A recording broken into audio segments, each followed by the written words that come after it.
Ce qui est frappant, c'est que localement, à quelques infimes exceptions, ces déportés politiques, ces prisonniers du bagne, ces récidivistes, etc., qui étaient à certains égards évidemment victimes de ces politiques pénales de l'État français, arrivés là-bas, installés dans le pays ensuite, ne se sont pas du tout rapprochés des Kanaks. C'est-à-dire qu'il y a eu, comme le disait Alban Bensa, c'était un drame noir contre un drame blanc.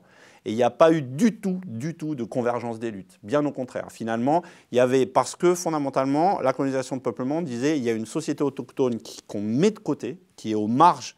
Et puis nous, on bâtit notre société coloniale, dans laquelle il y aura des colons libres, il y aura des bagnards, il y aura des blancs blancs et des blancs un peu métissés, puis il y aura après des travailleurs venus d'Asie, du Pacifique, etc. Donc il y aura une société composite comme ça, traversée elle-même de tensions raciales, de genre, de classe, etc.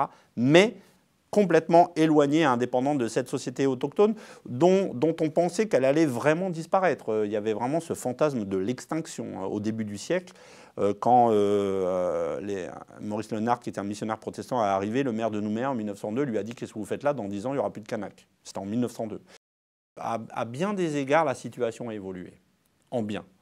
Il y a eu une montée générale du niveau scolaire et socio-économique qui a eu également, ça a produit une grande différenciation sociale à l'intérieur du monde kanak, avec l'émergence d'une classe moyenne kanak, etc.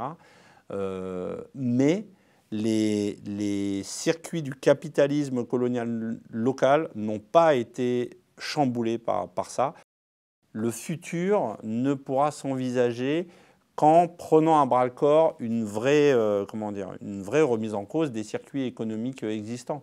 Alors qu'à l'inverse, là, les discours actuels qui consistent à dire qu'il faut reconstruire le pays, mais si c'est pour le reconstruire sur les mêmes bases socio-économiques, il n'y a pas de raison que ça ne répète pas, même si le pays demain devenait indépendant. C'est-à-dire que si le pays demain devenait indépendant, mais que c'est toujours les mêmes qui contrôlent les rouages socio-économiques et les mêmes qui sont en bas de l'échelle, il n'y a pas de raison que ça ne réexplose pas. Ce qui veut dire aussi que la décolonisation, elle va avoir une portée politique, institutionnelle, sociale dans les rapports sociaux, mémorielle, identitaire, culturelle, mais aussi une portée de réforme économique. Et on le sait finalement, même si ça a été un peu oublié ensuite, mais les penseurs de l'anticolonialisme, c'était aussi des penseurs de l'anticapitalisme, en fait, et que les deux allaient ensemble, révolution nationale, indépendance et révolution sociale.